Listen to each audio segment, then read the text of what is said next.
নমস্কার, আপনারা শুনছেন 221B হ্যারিসন রোড। বাংলার ভূত, বাংলার ভয়, উল্টো পাল্টা গল্প নয়। আমি সুমিতেন্দ্র, আর আমার সাথে রয়েছে প্রত্যয়। আজ আপনারা শুনবেন অঙ্কিতা ঘোষের লেখা হাড় হিম করা গ্রাম বাংলার ভূতের গল্প, শ্মশান ঘাটের মরা। এই গল্পটা ভালো লাগলে ডেফিনেটলি ভিডিওটাকে হাইপ করতে ভুলবেন না, এবং পারলে বন্ধুবান্ধব, আত্মীয় পরিজনদের সাথে শেয়ার করে নেবেন। তাহলে দেরি না করে শুরু করছি আমাদের আজকের ভৌতিক পর্ব।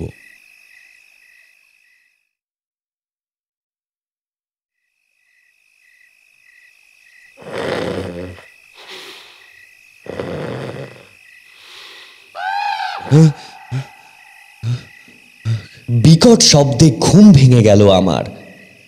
মৃদু আর্তনাদ বেরিয়ে এলো গলা থেকে। চোখ খুলতেই টেবিলে রাখা কুপির মৃদু আলোয় দেখলাম টেবিলের সামনে খোলা জানালায় একটা কাক বসে আছে। এত রাতে কাকের আগমন আমায় বেশ অবাক করল। তবে শ্মশানের মধ্যে কিংবা আশেপাশে যখন তখন কাক, কুকুর, বেড়ালের আগমন খুবই সাধারণ ব্যাপার। আমায় উঠতে দেখেও কাকটার যেন কোনো হেলদোল নেই। উল্টে আমার দিকে মুখ উঁচিয়ে আবারও কর্কশ স্বরে চিৎকার করে উঠল। বাধ্য হয়ে আমি উঠে দাঁড়িয়ে হাট হাট করে তাড়াতে কাকটা ডানা ঝাপটিয়ে উড়ে গেল। আমিও তৎক্ষণাৎ জানালাটা বন্ধ করে দিলাম। একই শীতকাল, তার উপর আজ সকাল থেকে কিছুটা বৃষ্টি হয়েছে, তাই চাপা ঠান্ডা ভাবটা যেন আরও চেপে বসেছে। এই সময় গরম গরম খিচুড়ি আর মাছ ভাজা খেয়ে বাড়ির বিছানায় গরম কম্বলের নিচে শুয়ে আরামের কথা ভাবলেই আমার মনটা খারাপ হয়ে যায়। রাত্রিবেলা আমার যে আর এই তল্লাট ছেড়ে যাওয়ার উপায় নেই। এমনকি শেষ কবে যে রাত্রিবেলা ঘুমিয়েছি আমার সেটুকুও মনে নেই। অগত্যা গলায় জড়ানো মাফলারটা মাথা দিয়ে মুড়িয়ে নিয়ে নিশ্চুপ হয়ে চেয়ারে হেলান দিয়ে বসলাম।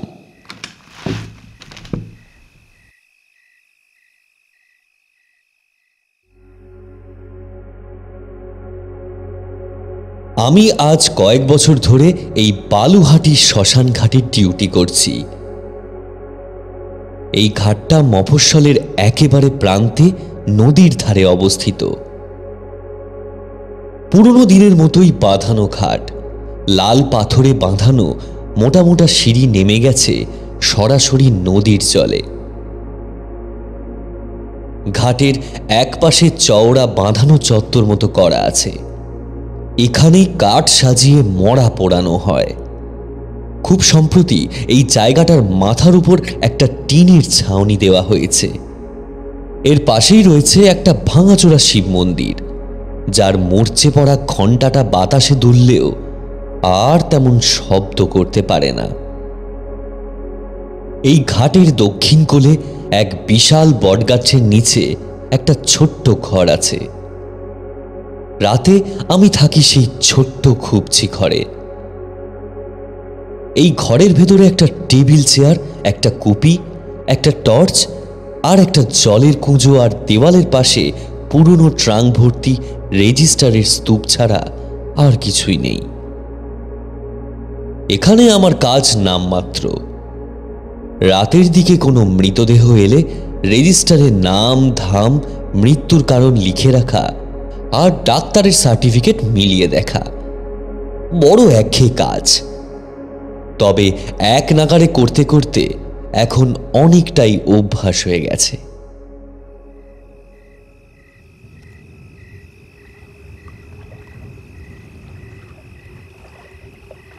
আজ একাকী শ্মশানের ভিতরে এই ঘরে বসে থাকতে থাকতেই ঘুমের চোখ ঢুলে এসেছিল আমার। ওই কাকটা না ডাকলে হয়তো এখনো আমার ঘুম ভাঙত না। হাত ঘড়িতে সময় দেখলাম রাত 10টা বাজে। খুব অবাক হলাম। এত রাত হয়ে গেল, অথচ ভগার কোনো পাত্তা নেই। আমি সেই কখন থেকে ওর জন্য অপেক্ষা করছি। এই হাড় কাঁপানো শীতের রাতে একা একা শ্মশান ঘাটে বসে থাকতে কারই বা ভালো লাগে। ছেলেটা কোথায় যে গেল কে জানে। আজকাল ও খুব অমনোযোগী হয়ে পড়েছে। ভগা হলো এই শ্মশানের একমাত্র ডোম। সচরাচর ও শ্মশানের সময় মতোই চলে আসে, কিন্তু এই কদিন ধরে ওর মনটা বেজায় খারাপ হয়ে আছে। তাই ঠিক সময় আসেও না, আর ঠিক সময়ে যায়ও না। যবে থেকে ওর প্রেমিকা ফুলকি ওকে ছেড়ে দিয়ে অন্য একজনকে বিয়ে করে নিয়েছে, তবে থেকে ওর জীবনের নেশার মাত্রাটাও অনেকটা বেড়ে গেছে। রাতের বেলা প্রত্যেক দিনই ভগা মদ খেয়ে এসে নেশার ঘোরে আমার কাছে বসে ওর প্রেমিকাকে নিয়ে অনেক কথা বলে। মাঝে মাঝে হাউ হাউ করে কাঁদে, মাঝে মাঝে গালাগালি দেয়, আবার মাঝে মাঝে আপদ বিদেয় হয়েছে বলে নিজেকেই যেন খানিক বৃথা সান্ত্বনা দেওয়ার চেষ্টা করে স্বস্তির নিঃশ্বাস ফেলে। তবে সব থেকে অসহ্যকর মুহূর্তটা আসে যখন ভগা নেশার ঘোরে বলে, যদি ফুলকি ওকেই বিয়ে করে ওর সঙ্গে সংসারটা করত, তাহলে ও ফুলকিকে কেমনভাবে রাখত এবং নিজে ফুলকির সঙ্গে কিভাবে থাকত, সেই আনুমানিক কাল্পনিক দৃশ্যের বর্ণনা শুনে শুনে আমার মতো ভদ্রলোকের কান দিয়ে রক্ত বেরোনোটাই বোধহয় বাকি থেকে গেছে। সেই সব কথা শুনে আমার মনে হয় ভগার মতো কুরুচি সম্পন্ন মানুষ পৃথিবীতে আর দুটো হয় না। ফুলকি মেয়েটির বরাত ভালো যে সময় থাকতে এই পাষণ্ডকে ত্যাগ করেছে, না হলে এই শয়তান ডোমটা মেয়েটির জীবন শ্মশানে পরিণত করত। আমি মনে মনে ভগাকে যতই অপছন্দ করি না কেন, ওকে কোনোদিনও সেটা বুঝতে দিইনি। কারণ ওর কেবল স্বভাব রুক্ষ নয়, ওর দেহে প্রচণ্ড শক্তিও ধরে। তাই এই নির্জন শ্মশানে ওর সঙ্গে কোনোরূপ ঝামেলায় আমি জড়াতে চাই না। তাছাড়া মানুষটা যেমনই হোক আমায় বড্ড মেনে চলে। এমনিতে ভগা যে একেবারেই বেগুন তা কিন্তু নয়। পেটে যতই মদ বড়ুক না কেন, মরা আসলেই ভগা একেবারে বাঘের মতো ঝাঁপিয়ে পড়ে মৃতদেহ পোড়ানোর জন্য। মরা পোড়াতে কারোর যে এত ভালো লাগে সেটা আমি ভগাকে না দেখলে জানতেই পারতাম না। মাঝে মাঝে আমি ওর এই বাড়াবাড়ি রকমের উত্তেজনা ও উন্মাদনা দেখে হাসতে হাসতে বলতাম, আরে তুই মরা দেখলে এরকম করিস কেন রে? এখানে তুই ছাড়া আর আছেটাই বাকি, এখনো কার তখনও পোড়াবি তো তুই। আমার কথা শুনে ভগা নেশায় টলতে টলতে বলে, মরা পোড়ানোটা আমার নেশায় পরিণত হয়েছে বাবু। ছোট থেকে বাপকে এই কাজ করতে দেখতাম, আর ভাবতাম কবে যে আমিও এই কাজটা করতে পারবো।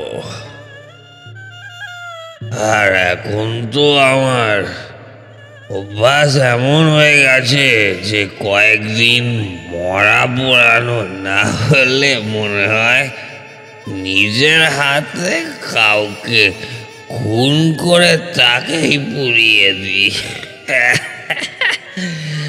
মরা মানুষের চামড়া পোড়া গন্ধ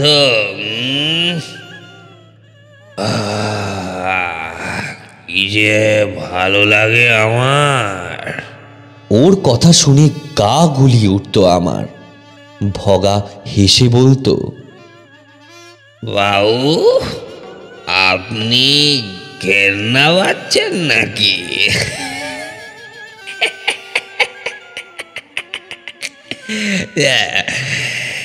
জানেন তো, মানুষের রূপ, তার চরিত্র, গায়ের রং, কথা বলার ধরন, গলার স্বর সব যেমন আলাদা হয়, ঠিক তেমনই এক একজন মানুষের পোড়া চামড়ার গন্ধ কিন্তু অন্যজনের থেকে আলাদা হয়।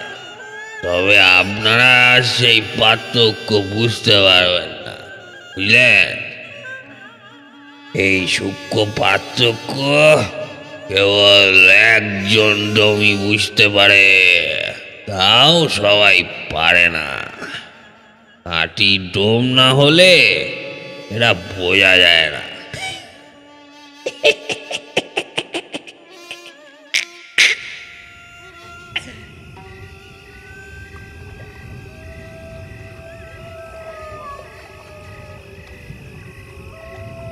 রাত যত গভীর হচ্ছে, সময় যত এগোচ্ছে, ততই আমার চিন্তা বাড়ছে। এখনো ভগা আসছে না কেন? এর মধ্যে যদি কেউ মরা নিয়ে চলে আসে, তাহলে মরা পোড়াবে কে? চিতা সাজানো তো আর সহজ কথা নয়। আমি ঘর থেকে বেরিয়ে ঘাটের সামনে এসে দাঁড়ালাম।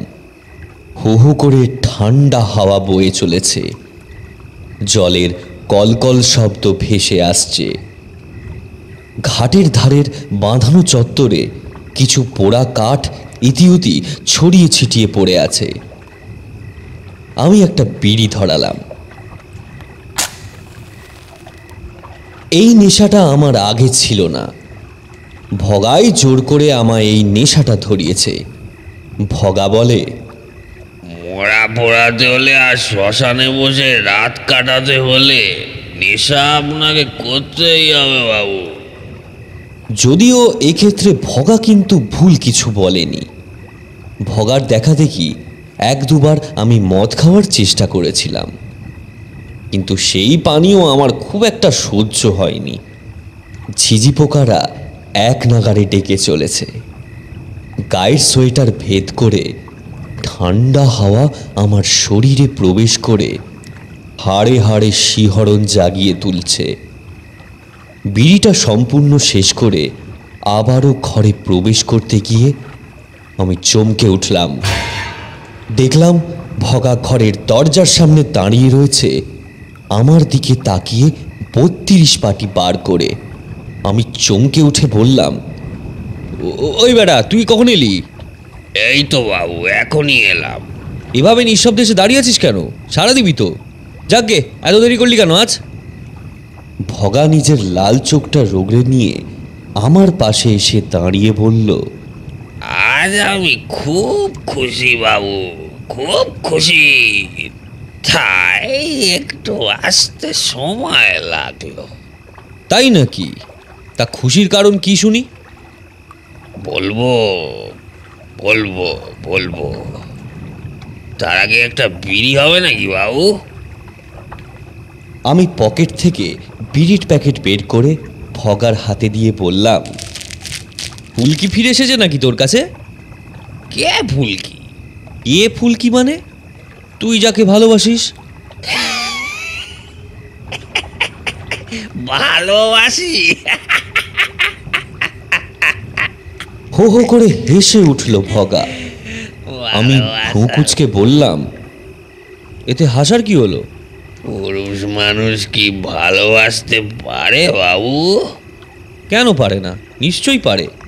আর তুই ভালোবাসিস বলেই তো এতদিন ধরে ওর জন্য কাঁদছিস আর নেশা করছিস। চুপ চুপ! ভালোবাসা না চাই? একজন অবলা নারী আমার মতো পুরুষ মানুষকে ছেড়ে দিল কি করে? সেটা ভেবেই তো লজ্জায় কান্না পেয়ে যায়।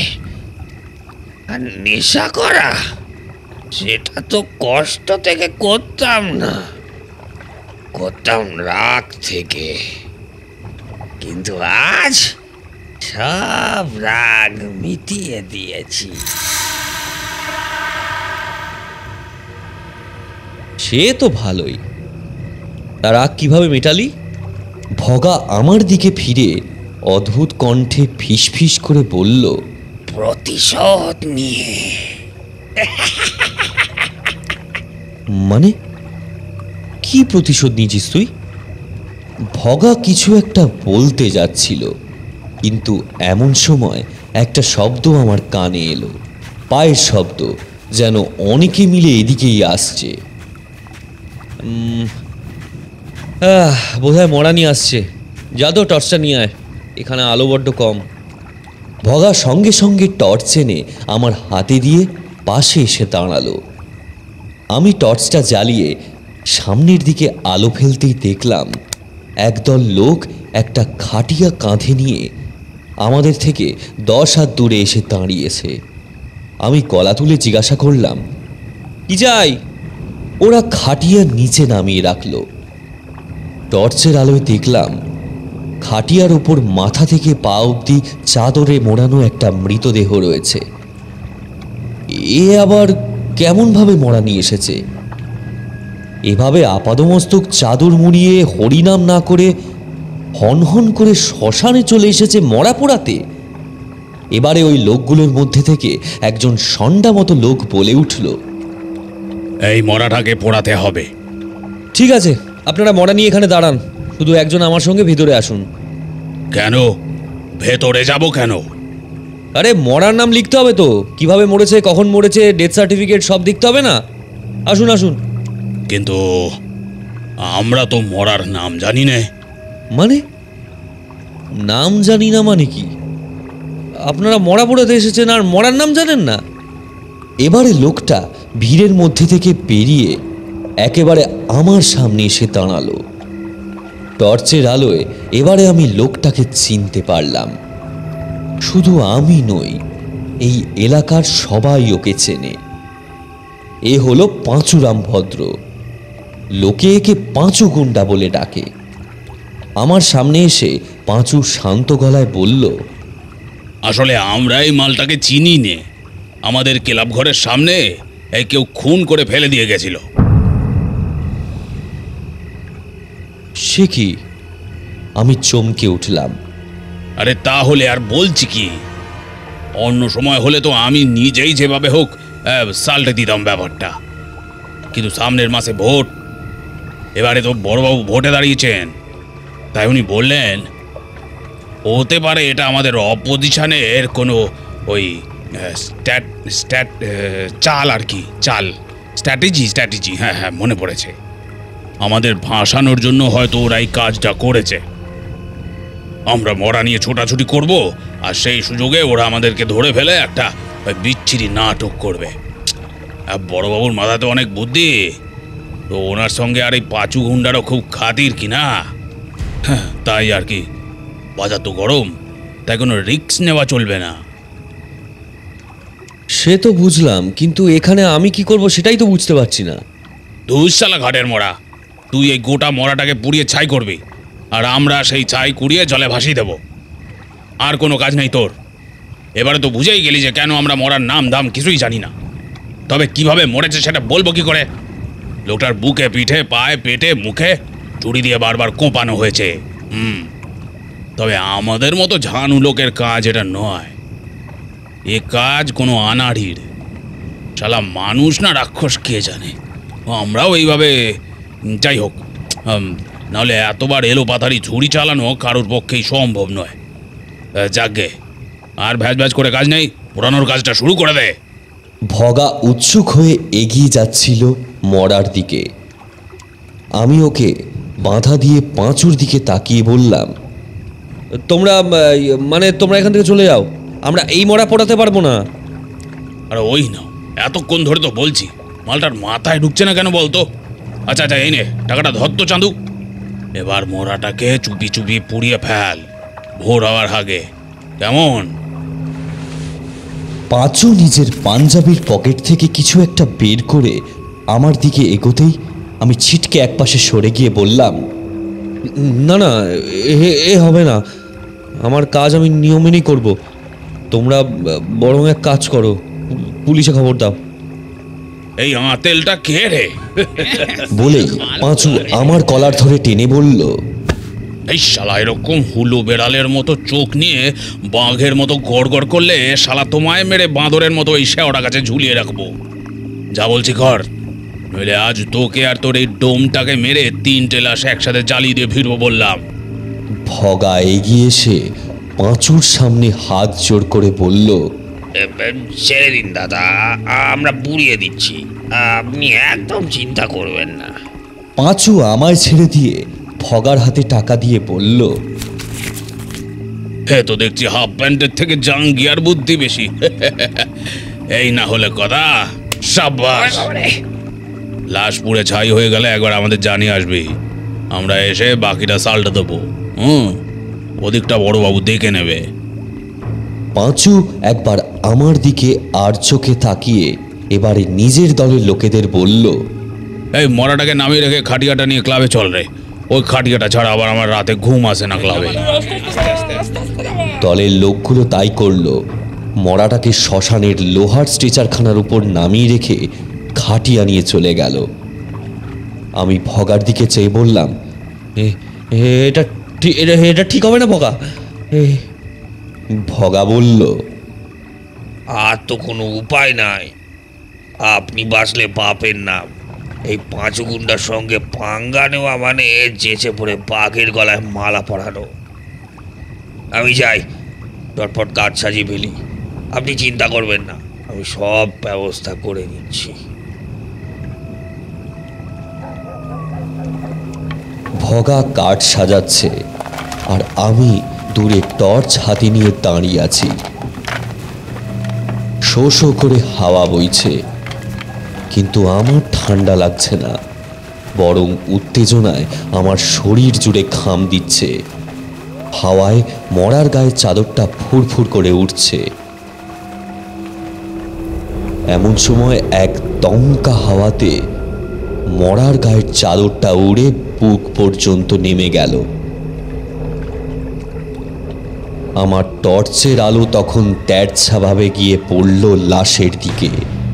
আমার শরীরটা কেঁপে উঠল সঙ্গে সঙ্গে। ছেলেটির মুখের দিকে যে তাকানো যাচ্ছে না। পাঁচু ঠিকই বলেছিল যে এই ছেলেটিকে খুন করেছে সে কোনো সাধারণ মানুষ নয়। মৃতদেহের সারা শরীরে ছুরির আঘাতের ফলে গভীর ক্ষতের সৃষ্টি হয়েছে। সারা শরীর মেখে আছে টাটকা রক্ত। আমি জীবনে অনেক মরা দেখেছি, কিন্তু এমন বীভৎস মরা আমি কখনো দেখিনি। ভয়েতে চিৎকার করে উঠলাম আমি। ভগা আমার কাছে ছুটে এসে চাদরটা আবার লাশের উপর টেনে দিয়ে বলল, কাঠ সাজানো হয়ে গেছে বাবু, এবার লাশ নিয়ে যেতে হবে। কিন্তু আমি একা নিয়ে যেতে পারবো না, আপনি একটু সাহায্য করলে ভালো হয়। এই লাশ ধরার ইচ্ছে মোটেও ছিল না আমার, তবুও ধরতে হলো। আমি লাশের পায়ের দিকটা ধরলাম আর ভগা কাঁধের দিকটা। তারপর লাশটাকে চিতায় শুইয়ে দিতেই ভগা আর একটুও সময় নষ্ট না করে চিতায় আগুন জ্বালিয়ে দিল।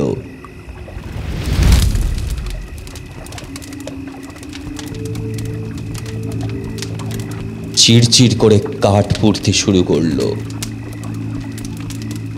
লাশটা কার আমি জানি না, তবে আমার ছেলেটির জন্য খুবই খারাপ লাগছিল।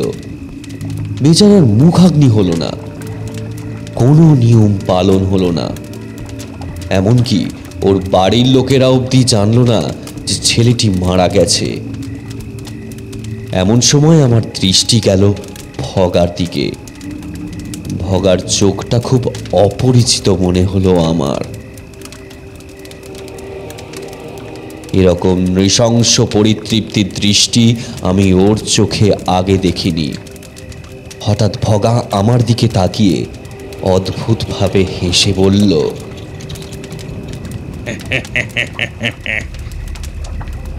আপনাকে বলেছিলাম না আজ আমি প্রতিশোধ নিয়ে রাগ মিটিয়েছি। এই হলো আমার প্রতিশোধ। ভগার কথা বলার ধরনে আমার পিঠের শিরদাঁড়া দিয়ে ঠান্ডা জল বয়ে গেল। ভয়ে ভয়ে আমি তাকিয়ে রইলাম ওর দিকে। ভগা বলল, এ কে জানেন বাবু? এর নাম কার্তিক গুহ, ফুলকির বল। যার জন্য আমায় ছেড়ে দিয়েছিল ওই হতচ্ছাড়িটা। আমি আকাশ থেকে পড়লাম, মাথা বন বন করে ঘুরে গেল আমার। ভগার কথা শুনতে শুনতে আমি স্থির হয়ে দাঁড়ানোর শক্তি পর্যন্ত হারিয়ে ফেলছিলাম। ও বলে চলল, আমি অনেক দিন ধরেই তককে তককে ছিলাম কার্তিককে জানে মারার জন্য। আমি চাইলে ফুলকিকেও মারতে পারতাম, কিন্তু আমি চেয়েছিলাম ও যাতে দুঃখে হতাশায় রোজ রোজ মরে। তাই আমি ঠিক করেছিলাম ওর আদরের স্বামীর খেল খতম করে দেব। আজ মদের ঠেক থেকে ফেরার সময় ওই পাঁচু গুন্ডাদের ক্লাব ঘরের সামনে আমি ওত পেতে বসেছিলাম। ওই পথটা একেবারে শুনশান। ওই পঞ্চুদের দৌলতে আসলে সন্ধ্যার পরে জায়গাটা বিশেষ সুবিধা থাকে না, তাই ওই দিক দিয়ে কেউ যায় না। কিন্তু রোজই কার্তিক বেটা ভুঁড়ি উঁচিয়ে ওই রাস্তাটা দিয়েই নিজের বাড়ি ফেরে। তখন ক্লাব ঘরেও কেউ থাকে না। পাঁচু গুন্ডা তো নিজের দলবল নিয়ে অনেক রাতে সেখানে আসে। এই সব কিছু মাথায় রেখে আমি মক্ষম সময়টা হিসেব করে নিলাম। আজও ঠিক এই সময় ওই পথে কার্তিক ঢুকতেই বেটাকে ধরে ওর নাদুস নদুস শরীরে ছুরি দিয়ে কোপের পর কোপ বসিয়ে দিলাম। একবার মনে হয় চিৎকার করতে গেছিল, তারপর তো আর চিৎকারও করতে পারলো না। ওকে মারার পর আমি আবার বাড়ি ফিরে স্নান করলাম। তারপর ছুরিটা আর রক্ত মাখা জামাটা খালের জলে ফেলে দিয়ে এই শ্মশানে ফিরে এলাম।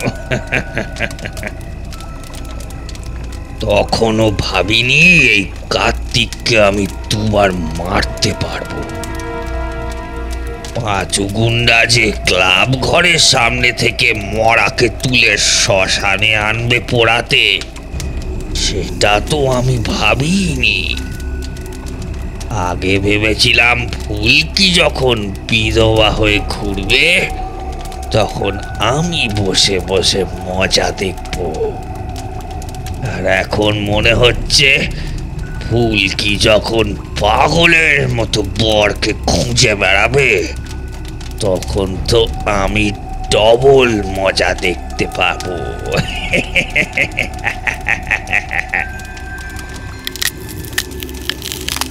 ঠিক এই সময় হঠাৎ একটা কড়কড় শব্দে আমরা দুজনে চমকে উঠলাম। এমন শব্দ সাধারণত হাড়ে হাড়ে ঠোকা লাগলেই হওয়া সম্ভব। স্পষ্ট দেখলাম চিতার উপরে শুয়ে থাকা মৃতদেহটি আগুনে জ্বলতে জ্বলতে ধীরে ধীরে উঠে বসছে।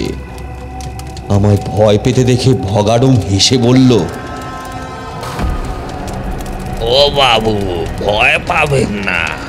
মরা মাঝে মাঝে এরকম উঠে বসে, তখন লাঠি দিয়ে মেরে শুইয়ে দিতে হয়। দাঁড়ান, আমি ওকে মেরে শুইয়ে দিচ্ছি।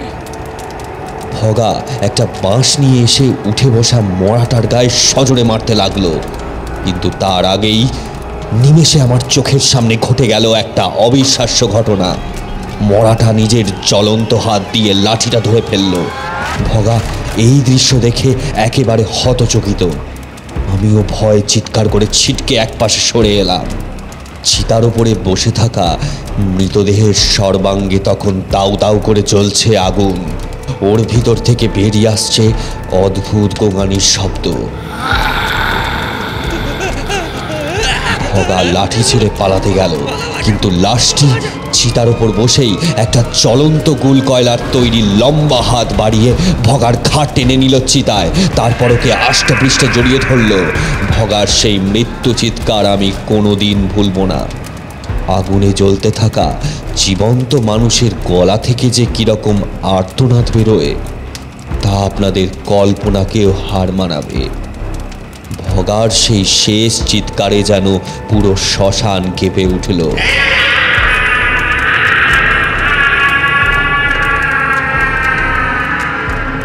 আমি আর নিজেকে সামলাতে পারলাম না, অজ্ঞান হয়ে সেখানেই পড়ে গেলাম।